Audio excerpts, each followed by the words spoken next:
ધારાસભ્ય આશાબેન પટેલે કોંગ્રેસના સંગઠન, ચૂંટાયેલી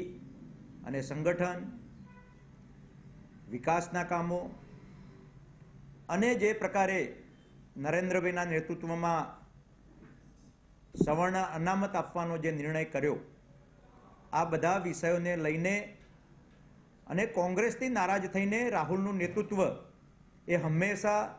વર્ગ વિગ્રહ કરાવીને સમાજ વચ્ચે ઝઘડાઓ કરાવીને કઈ રીતે મત મેળવવા એ પ્રકારનું મેં આપના માધ્યમથી અને જે સમાચાર હાલ જાણ્યા એમાંથી જાણવા મળ્યું છે। કોંગ્રેસ તરફથી